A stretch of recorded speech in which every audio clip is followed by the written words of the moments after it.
Place à Jacques Mukonga Sefou du barreau de Lubumbashi sur un nouveau sujet. La neutralité est-elle une forme de lâcheté par la positive?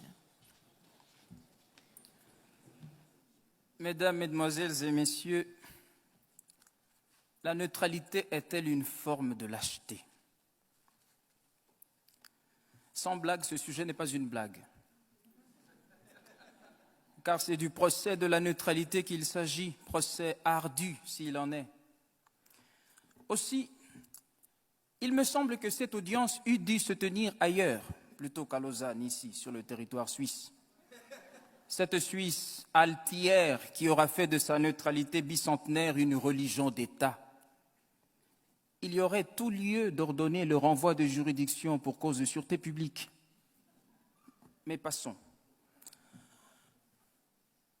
Honorables jurés, commençons par dissiper tout malentendu sur le sujet et voyons en quoi le neutre diffère à la fois de l'éclectique et du partisan. En effet, devant une problématique donnée, le partisan assume ou la thèse ou l'antithèse. L'éclectique se situe à califourchon sur la thèse et sur l'antithèse dont il tire une synthèse, alors que le neutre, lui, se refuse de prendre parti, ni pour la thèse, ni pour l'antithèse, ni pour la synthèse, ni pour l'un, ni pour l'autre des deux antagonistes, ni pour Césaire, ni pour Senghor, ni pour Voltaire, ni pour Rousseau, ni pour ni contre l'avortement, ni pour ni contre la peine de mort. Et pour être contemporain, le neutre n'est ni pour le Grand Barça, ni pour l'autre équipe.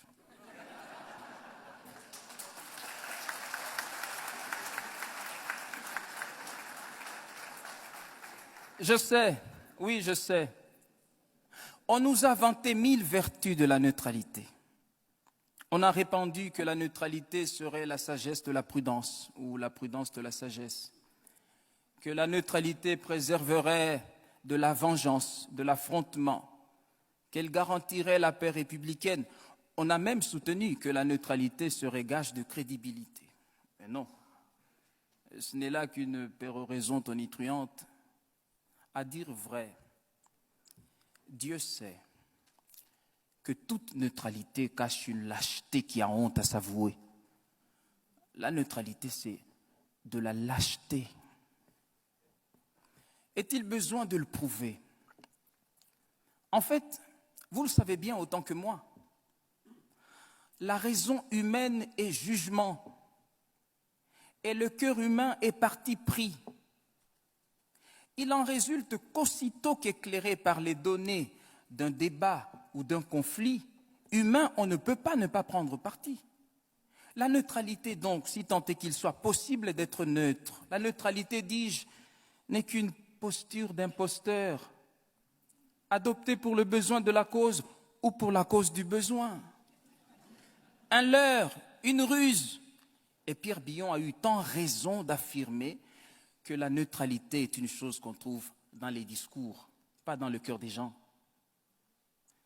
Dès lors, si s'interdire de clamer tout haut ses convictions par peur d'en subir les conséquences n'est pas de la lâcheté, si s'interdire l'action par crainte de représailles n'est pas de la lâcheté, si, mais enfin, voir l'injustice et passer son chemin n'est pas de la lâcheté, admettez néanmoins que cela y ressemble beaucoup.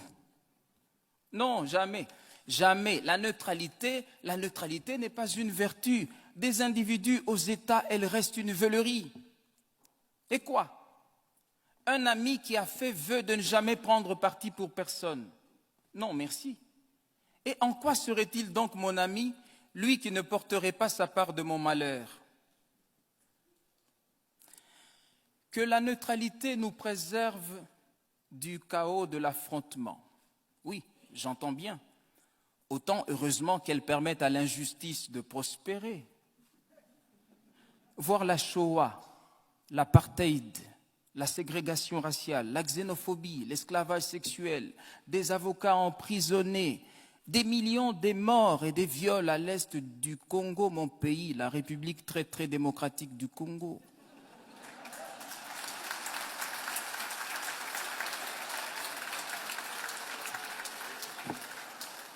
Mais oui, voir tout cela et passer son chemin. Ah oui, mais c'est cela l'héroïsme de la neutralité. Et dire que la paix perpétuelle de certains est à ce prix, comme si, au-delà de la patrie, il n'y avait pas l'humanité. Vous savez, un régime qui opprime son peuple aurait tout à gagner que des États tiers demeurassent neutres au conflit. Mais Desmond Tutu considère avec raison que si vous êtes neutre dans les situations d'injustice, vous avez choisi le côté de l'oppresseur. Car la neutralité aide l'oppresseur, jamais la victime. Alors, on m'objecterait volontiers que la neutralité nous aurait épargné l'enfer libyen, l'Irak, l'Afghanistan, le Darfour, les migrants. Certes, mais comprenez-moi bien, si je conçois que l'indifférence et l'inaction qu'implique la neutralité sont funestes, je n'applaudis pas pour autant des interventions arbitraires, dictées par des convictions parfois insincères. Et encore, toute parturition d'un monde nouveau n'est-elle pas douloureuse? 620 000 soldats tombèrent sur le champ de bataille durant la guerre de sécession qui déchira l'Amérique de Lincoln. Mais il y avait un message de justice dans le crépitement de chaque balle tirée durant cette guerre-là. Oui, ces crépitements d'obus étaient autant de voix qui s'élevaient en chœur pour rappeler, si besoin en était encore, que tous les hommes naissent libres et égaux en dignité et en droit. Les Noirs aussi.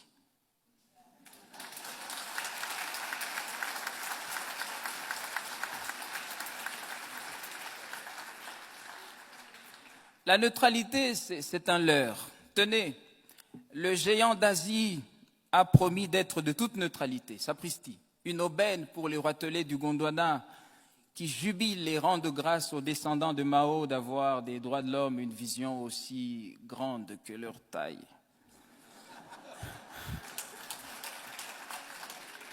Mais ne vous y méprenez pas. Pékin se tait parce que Mao est à table, la table de Mendeleïev.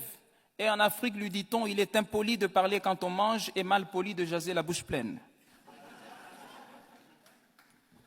La neutralité a engendré la langue de bois, ce patois des politiques et des technocrates irrésolus, des lâches qui effraient l'opinion publique.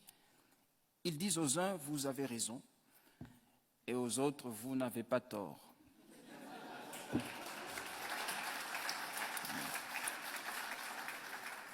Mais je veux dire, il est honteux d'être sans honte. Est-ce cela la politique?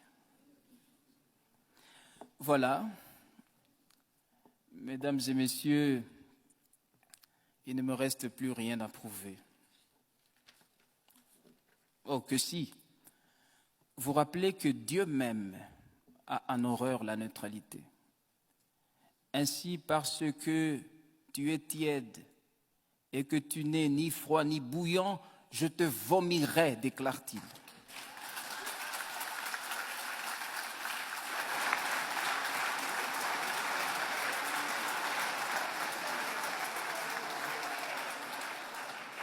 Voilà, mesdames et messieurs, la preuve est faite.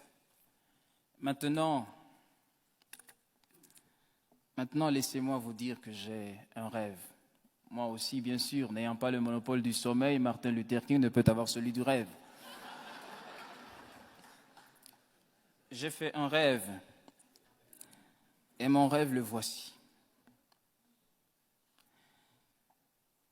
Et si ce 33e congrès de la CIB était celui de la rencontre de chaque avocat avec sa cause humaniste, l'idéal pour lequel il devrait désormais vivre et même mourir s'il le faut. Et quittez la tranquillité de votre neutralité. Pour les avocats dignes de la robe qu'ils portent, disait Jacques Isorni, il n'y a que le grand combat, avec tous ses dangers et tous ses risques. Car un avocat sans histoire n'est pas un avocat. C'est tout au plus un fonctionnaire de la justice qui fait ses heures de justice et les vend le mieux qu'il peut.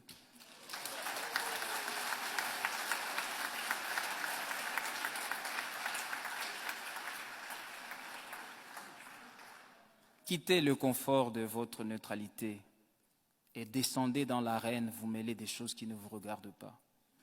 L'humanité vous en saura bien gré. Comme Zola pour Dreyfus, accusé. Comme Voltaire, donnez à graver cette épitaphe, il défendit Calas. Comme Sartre, Che Guevara, soyez de tous les combats. Comme Mandela, quittez votre robe d'avocat s'il le faut et allez vers le large. Et comme Vergès, sauvez Jamila et épousez-la.